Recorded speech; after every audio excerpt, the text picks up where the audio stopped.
If you love to watch TED Talk videos, I know you know my guest today. His name is Dan Pink. He's a New York Times bestseller, and his TED Talk, The Puzzle of Motivation, is one of the most ever watched TED Talks.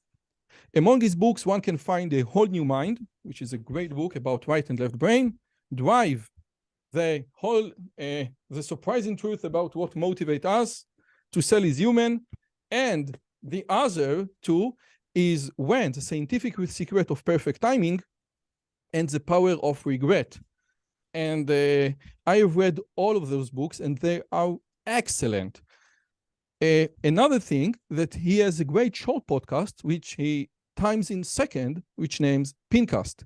His latest book is about regret, but you will not regret watching this conversation. Hi, and welcome to my channel. My name is Yozevitch, and in this channel, I host and converse with the most interesting and influential people from all around the world, discussing science, philosophy, theology, artificial intelligence, and even more. If you like this show, please consider subscribing, hit the bell button, and be part of this great community.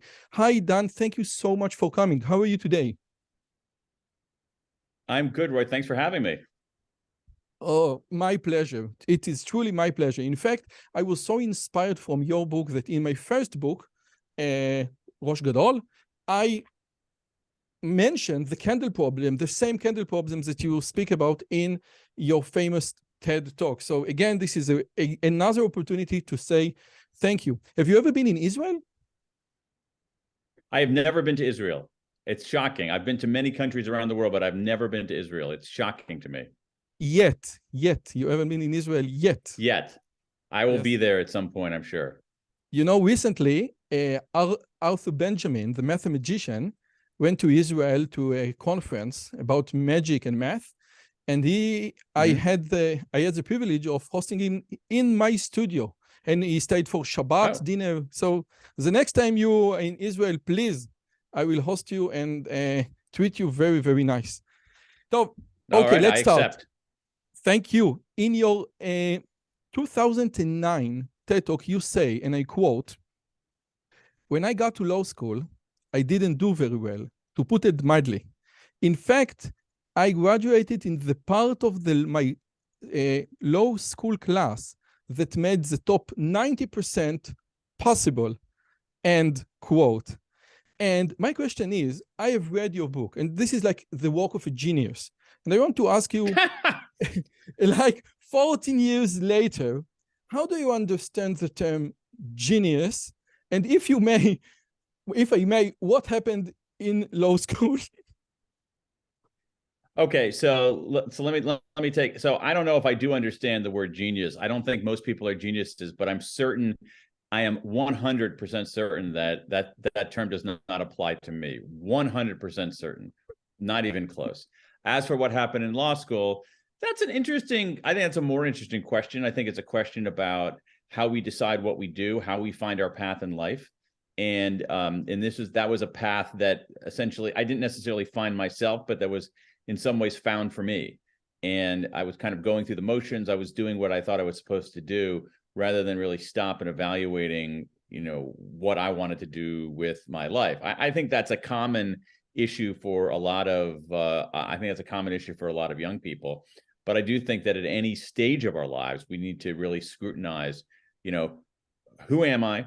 What am I good at? And where can I make my biggest contribution? And this is exactly what I want to ask you, because I think that you are not good, but excellent in articulating very sophisticated subject and making them accessible to the public. And I can see, the same trait with Malcolm Gladwell and other great popular science book, that you take a very big subject and you articulate it in a way that say, wow, this is exactly what I thought, but I never had the words. And I think okay, if you don't want to call it genius, okay, but it's a very rare attribute, or it's a very rare feature that we have as human beings. Would you agree? Somewhat, yes. And it is what I try to do. And I really do appreciate your saying that. That is what I try to do. I have to say that that's a product of an enormous amount of work. That's not a product of any kind of special ability. Truly, I think it's a product of just showing up and doing the work. And once again, the older I get, and the more we figure out, the more I figure out life. I think the more people in general figure out life. That quality: show up, do the work. Show up the next day, do the work. Show up the next day, do the work. That's a pretty good strategy.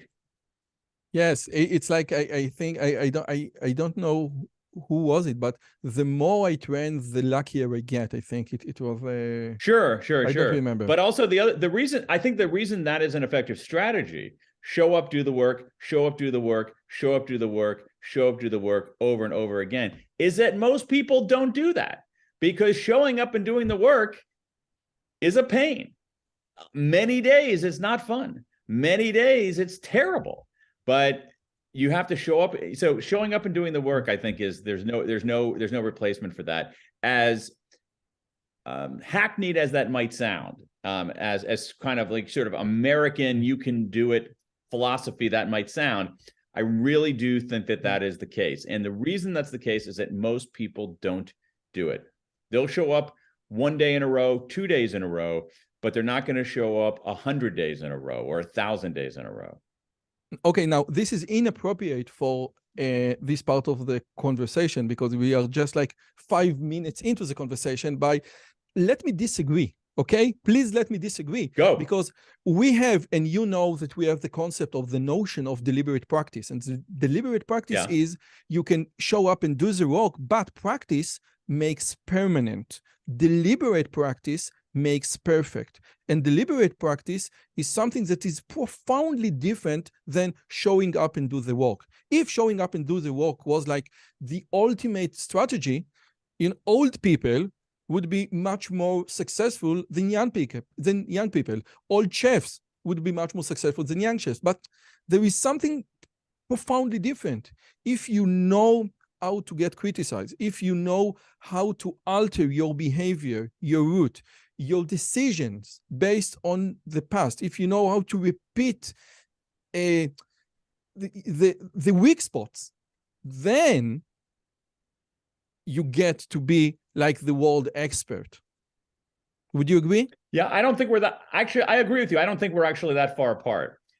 In that the idea is that my notion of doing the work is not simply doing the same thing over and over again in an easy way, but doing what is urgent at that moment to move a project forward and to get better yourself. And the thing about deliberate practice and the thing about doing the work is that most days it's not fun. It's not enjoyable. It's a pain. Definitely. And so I actually think that we're saying something. I actually think that we're very, very, very close together. We're just using slightly different terminology for it. Okay. This is great. Now, when I hear your lectures or hear your interviews, it seems like that you were born with a whole new mind. But it's not the case, because because you have another book, which is it's called Free Agent Nation. And can I say that the subtitle of the book, and let me just remove myself, yes, that the idea of transforming the way that we live paved the way to the other books. And this is like the common thread in your entire work, that you want to transforming the way that we live? Maybe. I mean, I'm not sure there is a common thread. It's an interesting question, Roy. I think that there sometimes will seem to be a common thread when I think it's like life again. Again, I don't mean to be too philosophical here, but you mentioned, you mentioned that you talk in your podcast about science and philosophy and theology. So I'm kind of leaning in that direction a little bit. I mean, I think that ultra-Orthodox, Dan. for books in general, and maybe my books in particular, they sometimes make sense only in retrospect. They don't necessarily, there wasn't a kind of a grand plan to try to carry out a long-term strategy. And I think that's sometimes true in life also. We make decisions or indecisions or actions or inactions, and they lead us in a particular place. And it wasn't like there's an enormous amount of deliberation or strategizing in that moment. And they only sometimes make sense, have a coherence to them looking backward. And I think that's the case for my books. I do not have, I mean, you're looking at, this is my office here in Washington, D.C. Believe me, there is no map, no grand strategy out there for doing this, then that, then that, then that. And each book is inexorably going to lead to another one. Yeah. No, there's not, that's not it at all. I work on whatever I think that I'm so deeply, it goes back to what we were talking about before. I pick something that I'm so deeply interested that I'm willing to do the work, to do the deliberate practice, to commit myself to something that is arduous and that takes a long time. And most ideas don't pass that threshold. For you. For me, yeah, exactly. Other people, for other people, okay. Sure, yeah. No. So it has, maybe I should write a book about this, and maybe I should write a book about that. No, it's not that. It's not that interesting. So I need to invest so much time. I need to be mesmerized. I need to be hooked by the subject. Mesmerize is a really good word. I like that word, mesmerize, hooked, that kind of thing. Right. I have a lot of ideas for books. I don't want to write them because writing a book is a pain in the neck. And I don't, and it takes a really long time and most days aren't fun. So I only want to write you have to pick a topic that you're really, really, really, really deeply interested in because you're going to devote yourself in that moment. You're going to spend an enormous amount of time. And again, as this conversation exemplifies, you're going to end up talking about things 5 years later, 10 years later, Free Agent Nation, 20 years later. I'm totally happy to talk about Free Agent Nation 20 years later. But there's just a small group of things that you become to use your word, mesmerized by, and being mesmerized is something that occurs over a long stretch of time. But most things are not mesmerizing, just like most people are not mesmerizing. I speak with many scholars, and I don't know if this is like an Israeli attribute, but when I speak with an Israeli scholar who wrote a very famous book and say, okay, let's discuss this book, and say, listen, I wrote this book 10 years ago. I moved on. I'm not into this book anymore. I have new research. I have new interest. I don't want to dig into this cemetery again and again and again. And this is very strange because, you said that you can speak about a Free Agent Nation for the next 10 years. Here's the thing. Yes. Here's the thing. I'll give you my reaction to that. Okay. My reaction to that attitude is that it is deeply egocentric. That it suggests that conversations are all about you, not about other people. And so if there are other people who want to talk about something that I worked on years ago and it's new to them, I'm totally fine on that. Now, that said, Roy, I don't want to spend 20 years talking about Free Agent Nation and nothing else. So it's possible to do the two things. You can move on and develop other ideas, but if somebody brings to you the curiosity and simply the generosity of wanting to know about something you did, even if it was a few years ago, that's something to welcome. That's something to cherish. It's not something to reject. Definitely. And you raise a very good point. The egocentric view, instead of, no, I want to view my participants, I want to view my viewers, I want to view the entire society. And this is, I think, is much better view. Okay, now from there, I don't want to mention this. This is a great book. To Sell is Human. My wife had to explain me that it's To Err is Human. So now I understand the title of the book. I want to elaborate just on one concept. Cavet Imperator instead versus Cavet Venditor. In the old times, the buyer had to be afraid, have to be cautious, because the seller, the vendor, had all the information. But nowadays, with Zap, with Amazon, we as buyers, we have all the information. We know exactly how much the car agencies charge or get for this specific car. And now things have turned tremendously. Now, you wrote this book approximately, like, I don't know, 7 years ago. Yeah. What have changed since you wrote this book in the context of Cavet Imperator versus Cavet Venditor? Yeah, yeah. Well, I mean, it's a good question, and just to double click a little bit on the idea itself. So the argument there is that one reason people don't like sales, they bristle at it, particularly smart people, is that almost everything we know about sales has come from a world of information asymmetry, where the seller always had more information than the buyer. Okay, so and that was true of almost all commerce for all time. That the seller had more information than the buyer. The buyer didn't have many choices, and the buyer did not have many ways to talk back. This is why I'll switch, out of the Latin. This is why we have the principle of buyer beware, because buyers were at such an information disadvantage.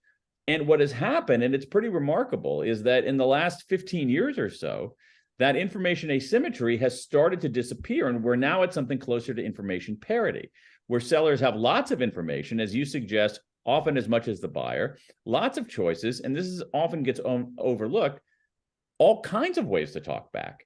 So, and to me, that's not a world of seller beware. That's not a world of buyer beware. That's a world of seller beware. Now, have things changed markedly in the last 7 years or 8 years since I wrote that book? A little, not so. I think we're moving even closer to information parity. I think what's happened is that bad actors have taken that world of information parity and actually polluted it with bad information. And you see that often in our political system, in our political system. And so it's a little less. And I think I use the word pollute very carefully. There's a sort of pristineness to information parity. But when there's a political leader here, who has this view that not political leader, it's like the guy, Steve Bannon, talks about, am I allowed to swear on your show? Yes, definitely. Okay. So he talks about I'm not swearing myself. I'm quoting somebody who swore. He talks about flooding the zone with shit. And like, that's the way to sort of, what you want to do is you want to flood the zone with shit. And that's going to get people uncertain. So there's more flooding the zone with shit than I would have imagined. That's true in politics. It's less true if you're going to go. I mean, it's less true if you need to go buy a stapler, or you need to go in the context buy a notebook, or even going to buy a car. But in certain realms, there is a flooding the zone with shit that is disturbing. Now, another very life-changing perspective that you present in this book is that we as educators, we as teachers, and as medical people, as MD, as doctors, nurses, we sell, because the definition of sell, I want you to give up something to get something better. I want you to give up your time to get education. I want you to give up cigarettes to get health. And this concept that we as teachers and educators and medical people, we are seller. This is a true mind-blowing. Could you please elaborate on what does it mean in the context of education? Because I consider myself as a salesman. Yeah. So, I mean, you put it, I mean, I don't know how to put it any better than you just did. I mean, I think you did. You can put it with your great American accent. This is basically what you can do. Okay, great. So that's one thing I have down is my American accent, my American newscaster flat accent here. So let me take a step back though on this. One of the things that you see is, and this is actually really important. One of the things that you see is that, especially, I think it's true around the world. It's probably true in Israel. It's certainly true in the U.S. Is that when you look at people's job descriptions, and then you look at what they actually do all day at work, there's often a gap. And when you look at the ground truth of what people do all day at work, no matter what they do, whether they have the word sales in their job title, or whether they have the word selling in their job description, a lot of what they're doing is selling and persuading and convincing and cajoling. Now, I'll come back to education here in a moment. But if you just think about just a typical boss, think about a boss in a ball bearing company. That boss is trying to get her employees to do something different or do something in a different way. That's selling, right? You're an employee at that ball bearing company. Maybe you're trying to get your boss to stop doing something stupid. You're selling all the time. And so in an amazing amount of work today, there's an element of sales, a huge element of sales persuasion and influence. Now, in the two professions that you mentioned before, or the two industries you mentioned before, education and healthcare, that's an enormous amount of what it is. I mean, if you think about, you put it very well. What I'm trying to do as an educator is I'm trying to get you to do something different or do something in a different way, to give up a measure of your leisure time to instead spend it studying, to abandon one belief and replace it with what I think is a more accurate belief. Healthcare, you are absolutely trying to change people's behavior. Yeah, and what you see in the United States workforce is that if you look at the job growth in the United States workforce, I mean, I don't want to say it's all in education and healthcare, but a huge part. It's by far that what I like to call EdMed is by far the fastest growing part of the US workforce.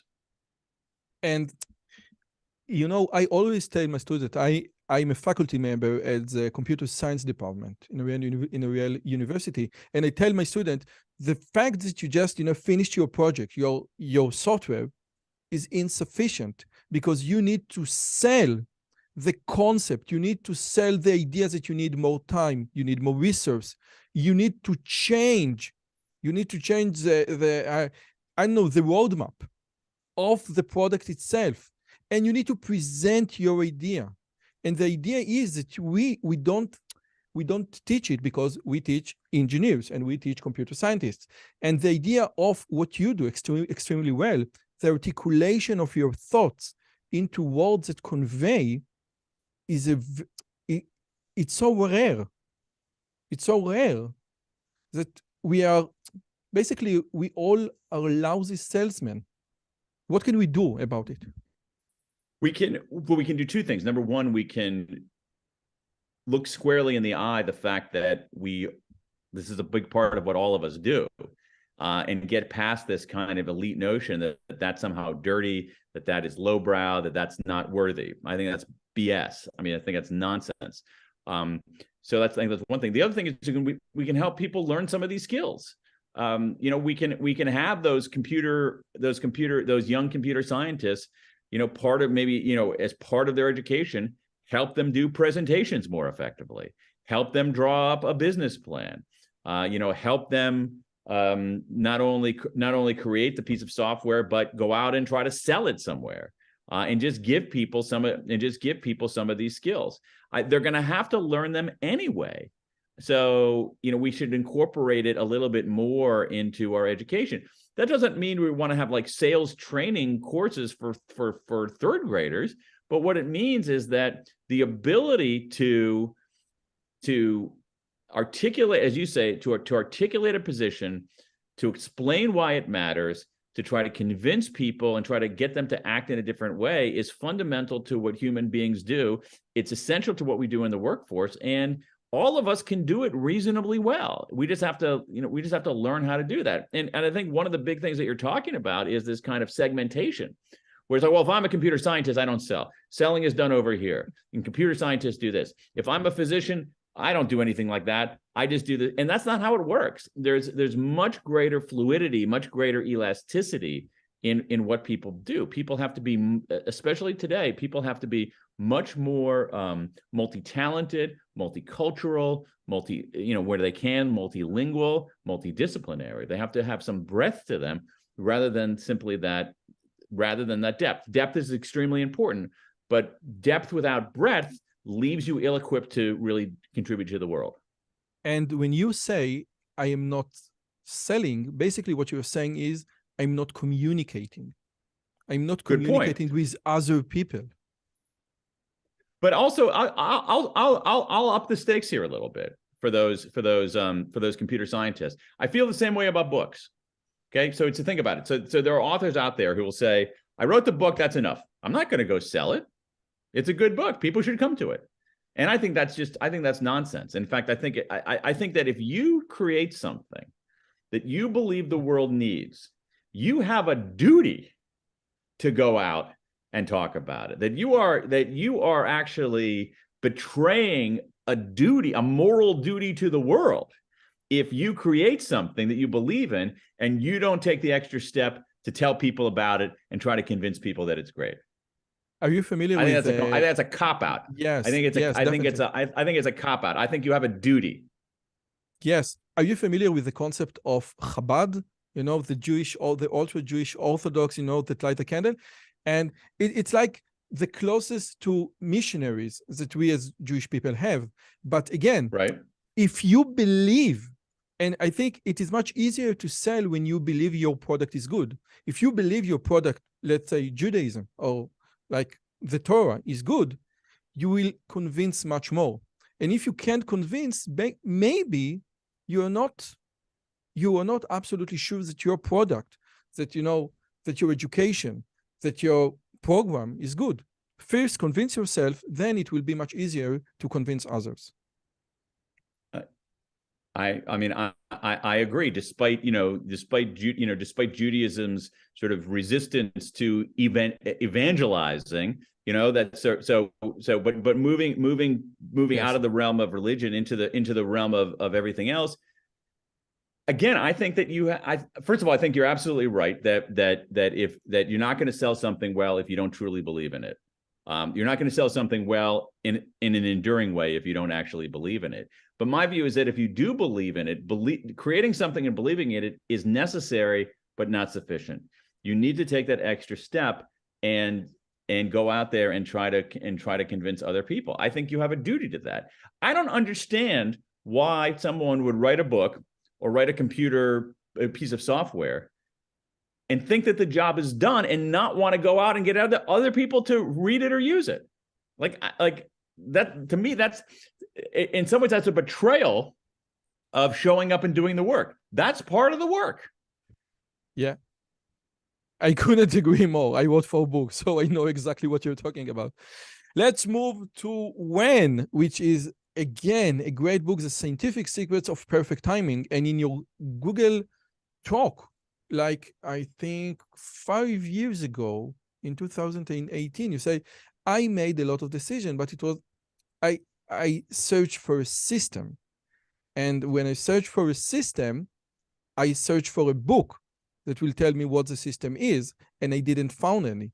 And then I went to Google Scholar and I found a lot of research. I said, wow, no one ever thought of like writing a popular science book about what is like the best timing to make decisions.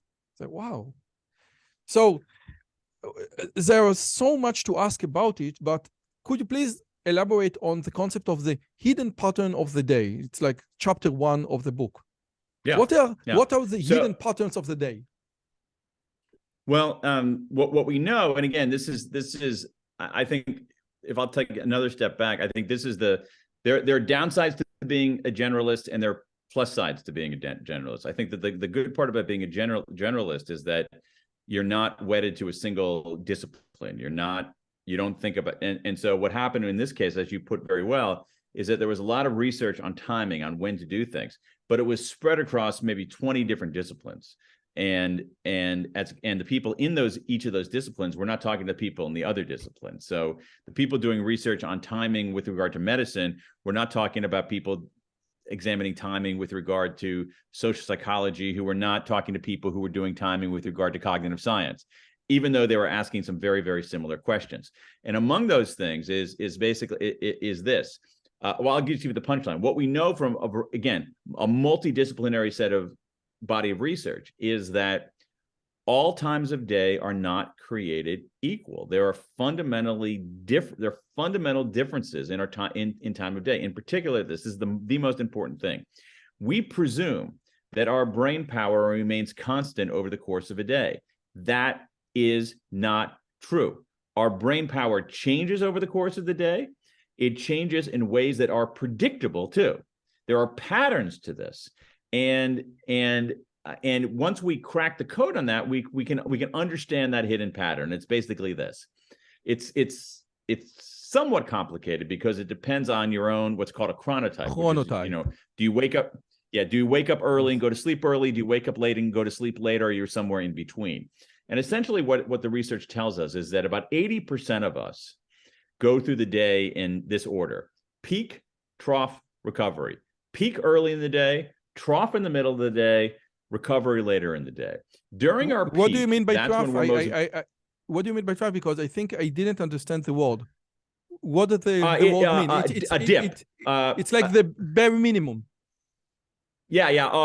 It's a dip. It's a hole. It's easier to draw. A trough is okay. So for instance, like in English, sometimes you see the word trough with regard to animals in a farm. They eat out of a trough, which is like a low dish with a bottom in it that they're eating out of. So it's just a dip. And now I learned a new word.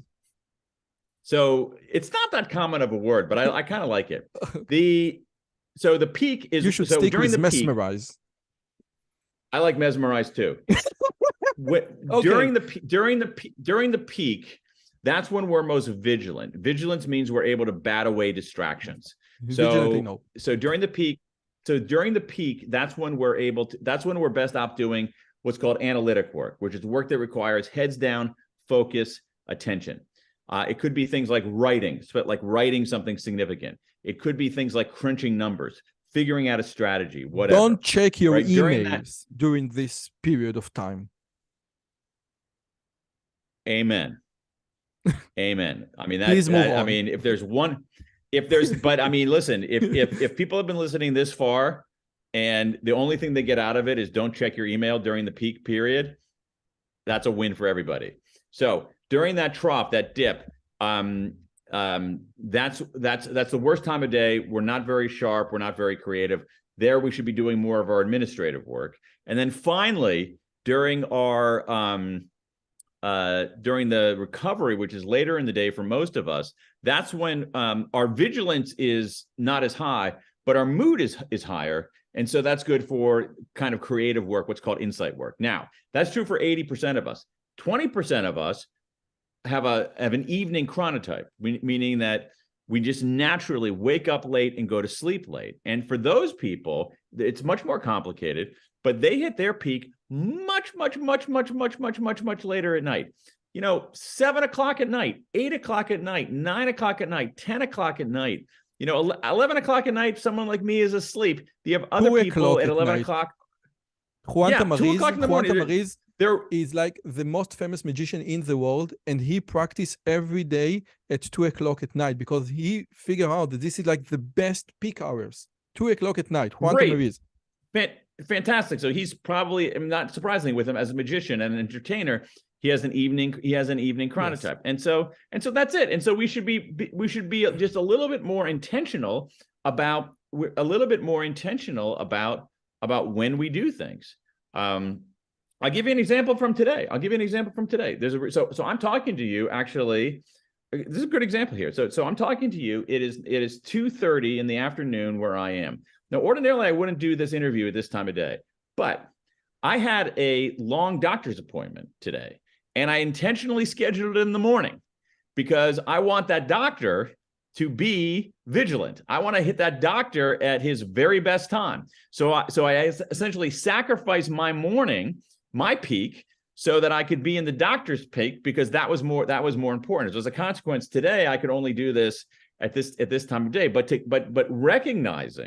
recognizing that this was a suboptimal time of day for me, before this interview, I had a cup of coffee and I actually took a short walk around the block in order to kind of restore that mental energy. Now you are in the hole or you are just moving up? Please tell me, you're in the hole now? I am moving up, but Okay. but here's the thing: if you're intentional about it, you can do something. One of the best things that we can do is regularly and systematically take breaks, particularly breaks where we're moving, where we're outside. And so this is why, recognizing that I had this interview with you at a time of day because of other reasons, was not at the optimal time for me. I made sure that I was intentional about how I approached it. I see your sweatshirt, so I think that you joke. Now, this resonates with your book Drive, because one of the key elements for the science of new motivation is we have autonomy,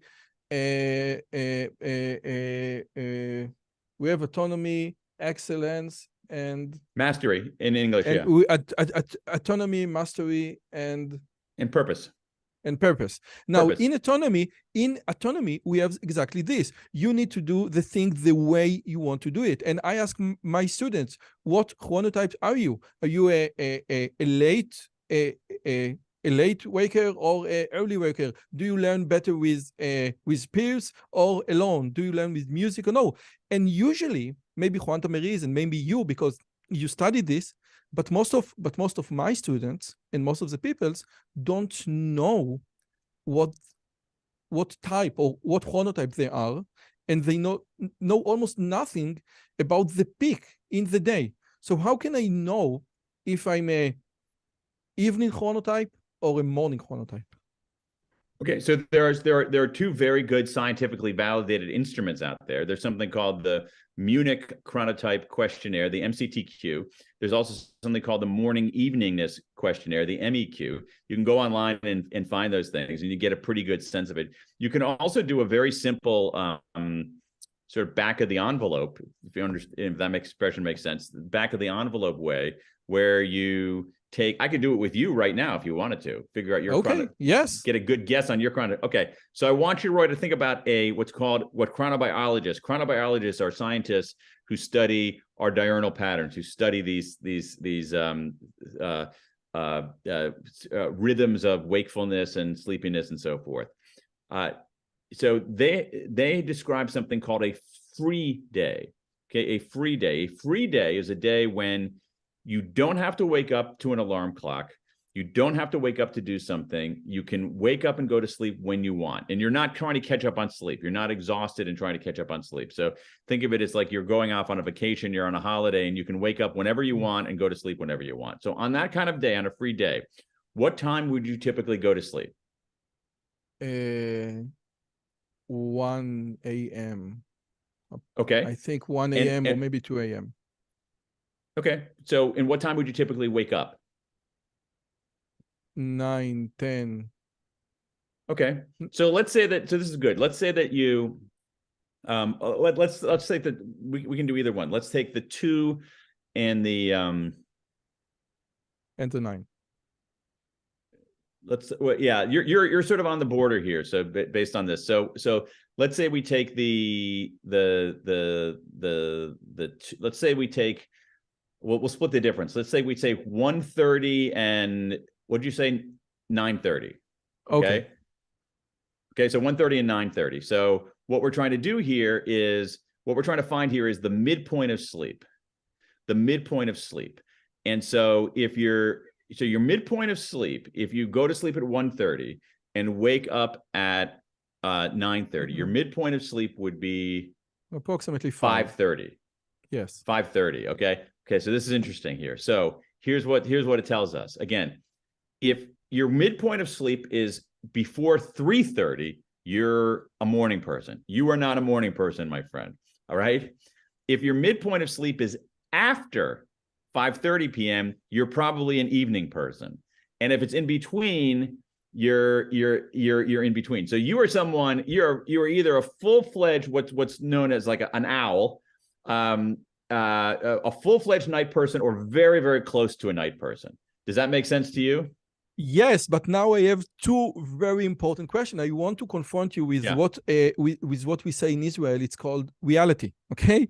And reality.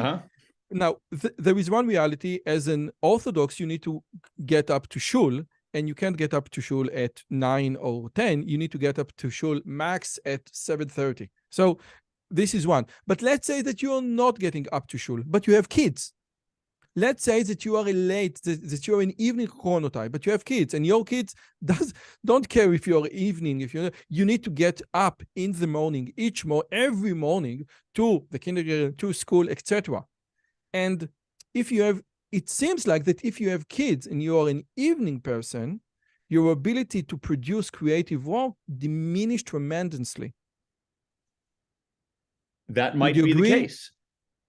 I don't know if I fully agree, but I would entertain that. I would entertain that it's a possibility, truly. And I'll tell you why. One of the things that you see, I'll give you an example of this. One of the things that you see is that you see among teachers, right?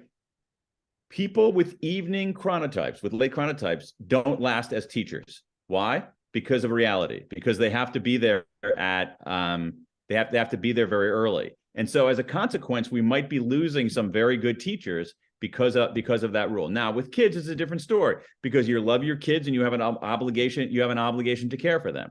So maybe there are some small ways around that period in their life when the kids need you to be there all the time. So it could be that maybe you and your spouse trade off if that's possible, or something like that. But I think you make a good point, and I think you make a very good point, especially for the owls, the people with evening chronotypes. Most of our world is designed for the 80% of people who are like me, who are much more morning than evening. But the people who are this 20% of the population, the world is not designed for them. And now when it comes to family, I think there's a different stake there. Taking care of your kids, I think, is in a different category than doing your job well. But when it comes to doing your job well, there's a very strong argument to be made that the companies should be changing, not the individuals. That the company should be saying, you do your job whenever is best for you, as long as you produce good work. And there's some evidence, there was some interesting piece of research done in Germany where among manufacturing workers at an auto plant, where they matched, instead of saying you have this shift, you have that shift, they matched the shift to the chronotype. Productivity went up, attrition went down, absenteeism went down. So it is like now I'll give you something else. ROWE. It's like results only. Well, it's similar. Yeah, it's similar. It's similar, although in a factory you do have to be physically present for certain kinds of certain kinds of things. Now, I forgot what I was going to say. Forgive me here. You're in your Taft right now. Yeah. So no, when you So this is a big issue for organizations, because here's the thing that we know. Okay, so let me show you the distribution here. About 15% of us are very strong morning people. Okay, about 20% of us are very strong evening people, and about 2/3 of us are in the middle. But the 2/3 of us in the middle are people like me who kind of tilt more toward the early part. Okay, so that's why I think of it, to oversimplify, 80% one way, 20% the other way. But let me tell you what we know about that 20%. First of all, that 20% more likely to be criminals, more likely to be drug addicts, more likely to have mental health problems. All right, people like you. All right, in that 20% evening type. But here's what we also know: they test higher on intelligence tests. They test higher on tests of creativity. And so the way that we've configured our world is actually systematically disadvantaging some of the people who are actually the potentially highest contributors. And so it's worth thinking about, even if we can't re-architect our entire family lives, even if we can't, completely reinvent our religious practices, in the area where we have a little bit more give, which is the configuration of workplaces, we can do a lot to accommodate that 20%. So I will tell you two things. One, if you are a evening chronotype, you could daven very early in the morning and think maybe, the ancient said, listen, you could pray at 5 a.m. Okay, so don't let this chronotype mess with you. It's like God say, I want your creative work. Okay, I will manage myself according to your chronotype. And two, in Israel, I think the high-tech industry is much easier or is much more flexible because we work with the US. So You can start work at 10 a.m., 11 a.m., Yeah. but then later Yeah. on, I want Yeah. you to work with Right. the US. Right. If you're in Israel working in the US, and you're an owl, it is actually pretty good. Because you have whatever it is. If you're working on what is it, a 7-hour difference between the US East Coast and Israel? So yes, now is it's that about right? 10. Yeah. Now it's 10 p.m. Okay, so it's 8 hours. So that's pretty good. But the more important thing here is that it's something that we should be thinking about, and it has to do with being deliberate. It has to do with being intentional. We are very intentional about what we do. We're intentional often about how we do it, who we do it with. But when it comes to when we do things, we are not intentional. We think it doesn't matter, and it matters. It matters a lot. It matters much more than we realize. And what's even more important than that is that this is an area where you can get some big gains for very, very little, for very, very small cost. This is great. Big gain for low cost, because how to do things, you need to change everything. But when to do things, this is minor changes. This is great.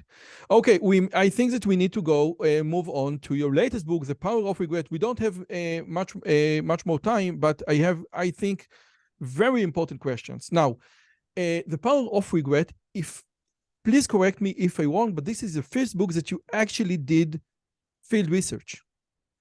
This is not like Google Scholar. This is the first book with your field research.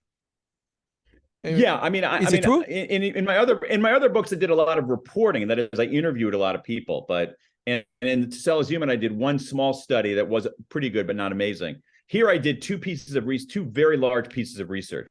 One of them was a very large public opinion survey of the U.S. population about American attitudes on regret. A very good piece of survey research. And then I also did another piece of research where I collected regrets from people all over the world. We now have a database at this point, as I'm talking to you, a database of over 24,000 regrets from people in 110 countries.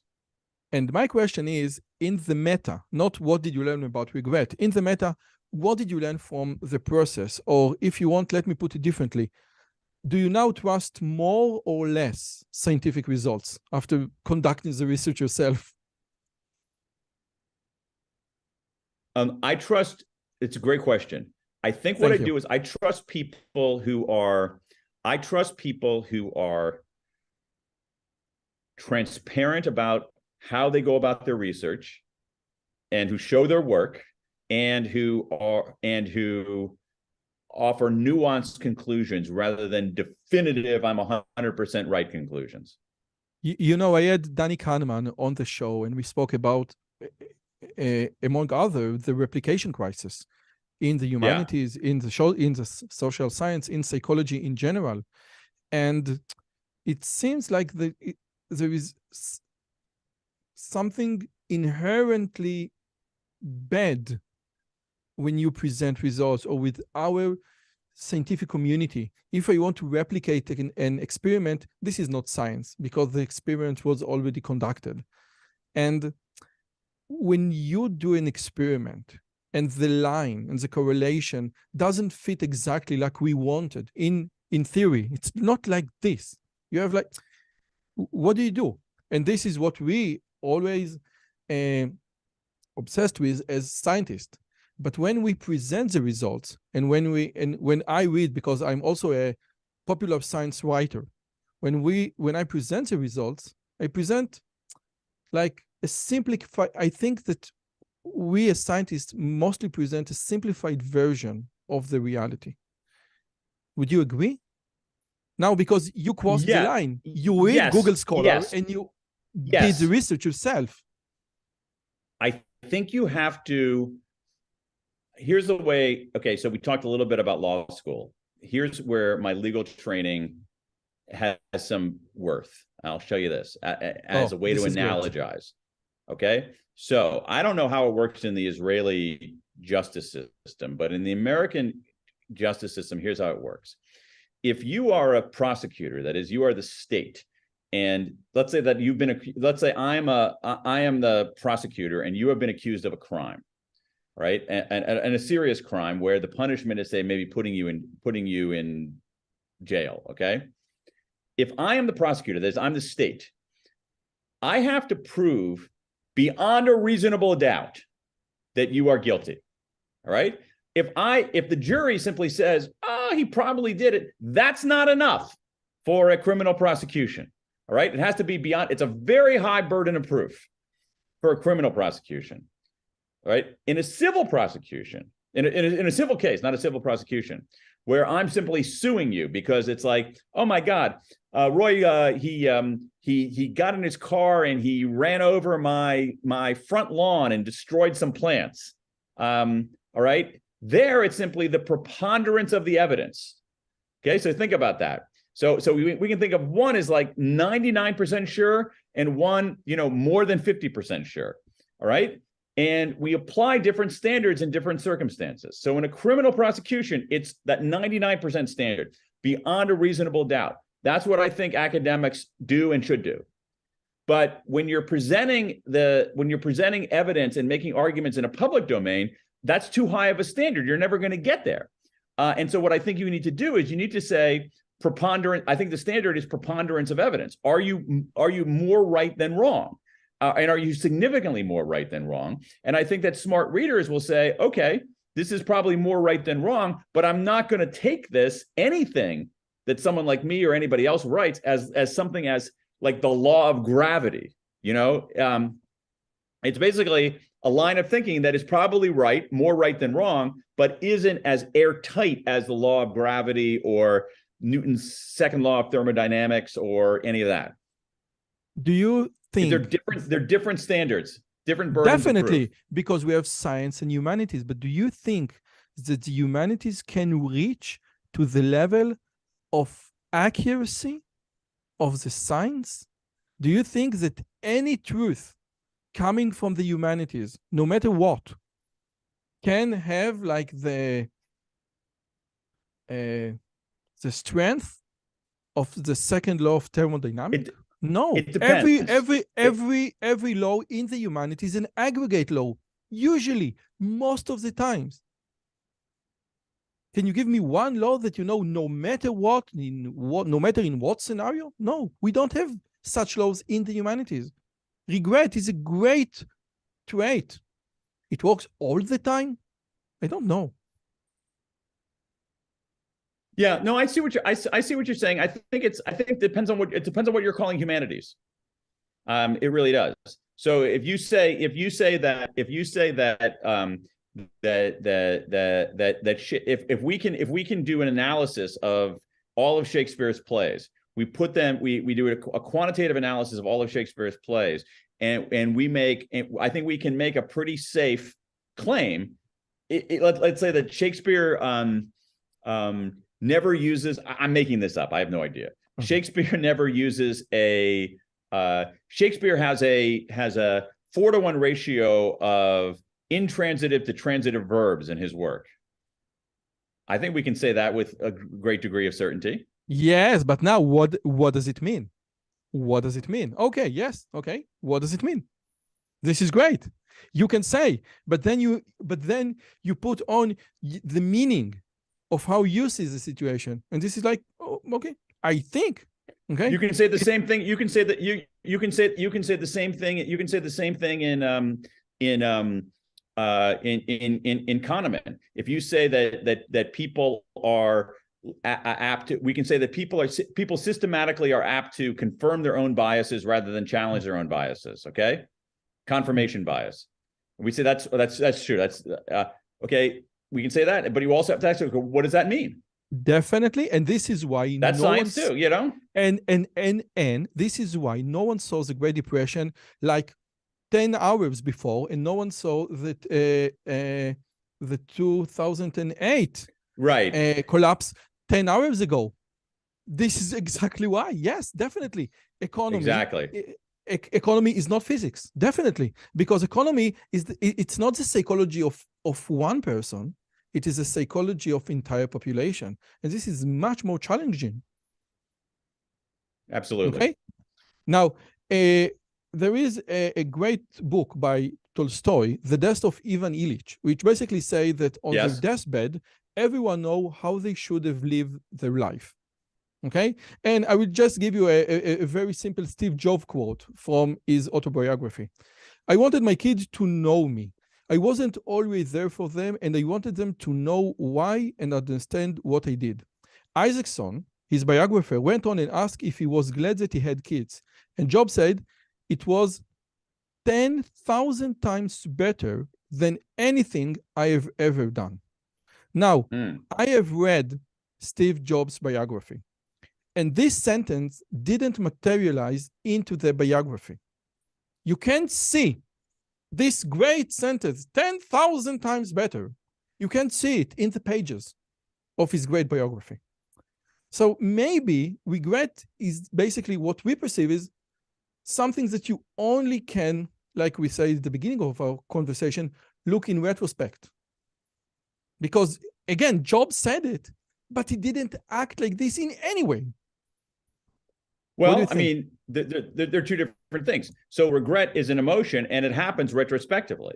I mean, it happens when we travel back in time and wish we had done something different, or not done something, or done something in a different way. Now, it's also possible for us to anticipate our regrets, but the emotion itself comes from looking backward, realizing we did something stupid or didn't do something, and then feeling bad about it. Now, what we do about that is another story altogether, and so what you do with, so you regret is an incredibly common emotion, but what we do with it, whether we enlist it to work smarter and live better, is up to us.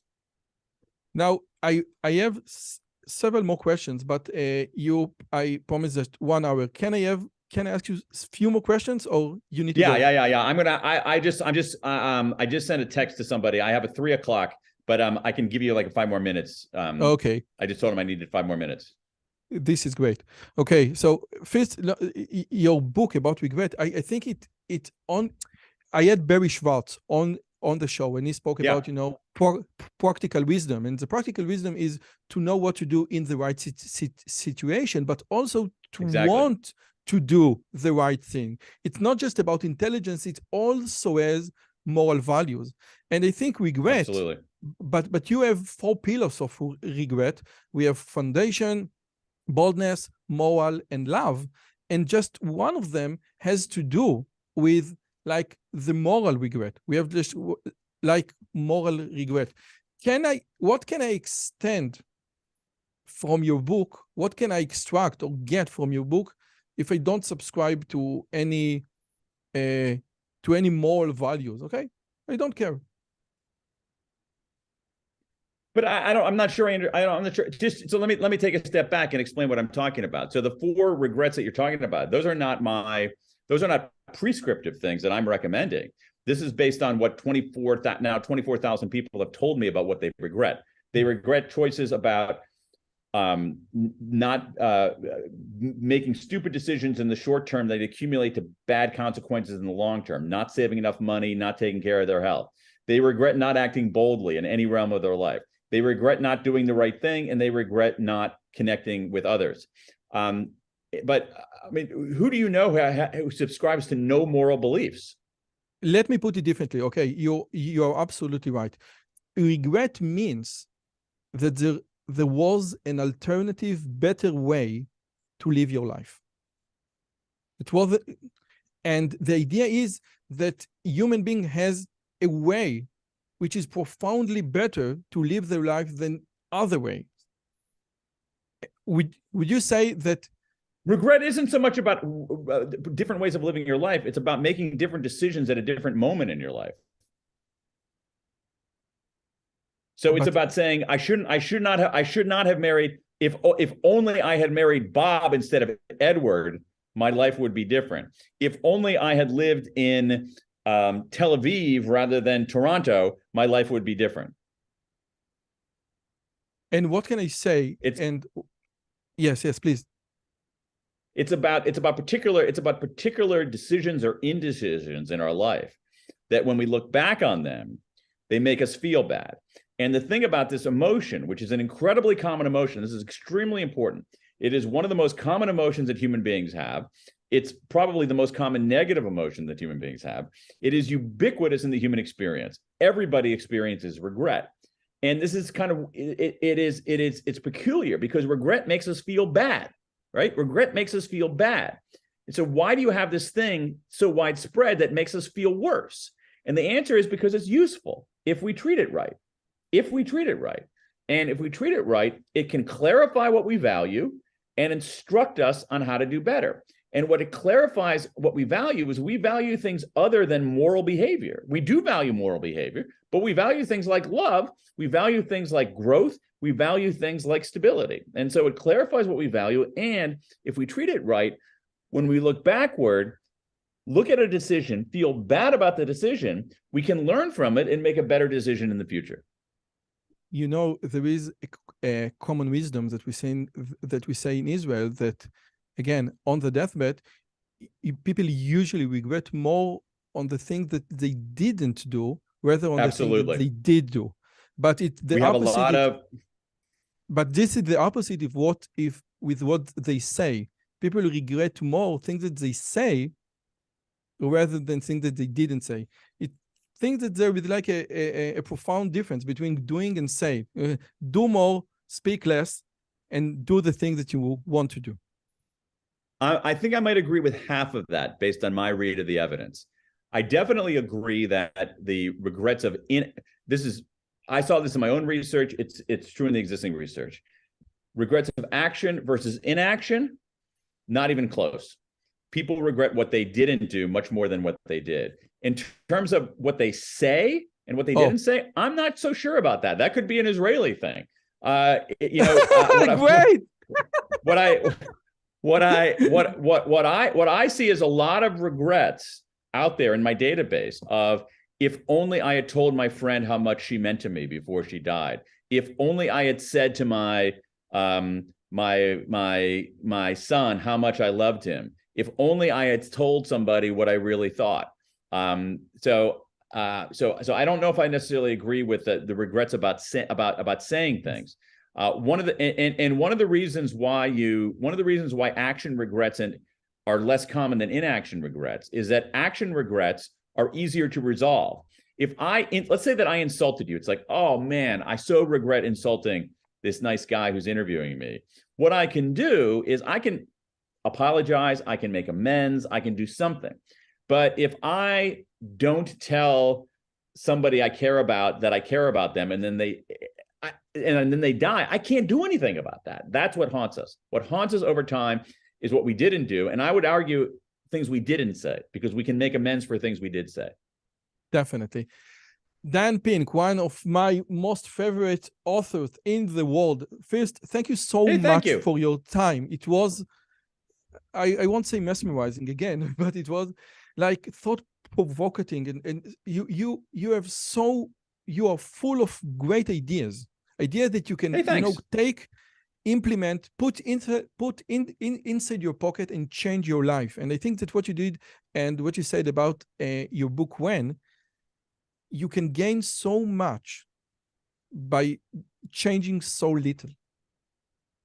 This is great. I think that's true. But I also think, I'll end on this, I think it's true for a lot of things in life, Roy. I really do. I think that, we sometimes underestimate the importance of taking small steps and getting small wins. And a lot of times when you look at how big change occurs in ourselves, in our family, in our world, it often commences with a few people doing one small thing in their own realm to make things different. And then that ends up having a ripple and a cascade effect. So do small things. I won't mention atomic habits, but I will mention that people overestimate what they can achieve in 1 year, but they underestimate what they can achieve in 5 years. And I think this is exactly the same. Dan Pink, I agree with that. Thank you so much for your time. It was a pleasure. Thank you for having me. I enjoyed this spirited and robust conversation. And polite for an Israeli. And polite for me. So okay. We're trying. See, we barely interrupted each other, and this is a conversation between two interrupters. It's amazing that either one of us got a word in. Too Jewish. We need three opinions. Next time you are in Israel, please give me a call. I will. Okay. Thank you for having me. Bye.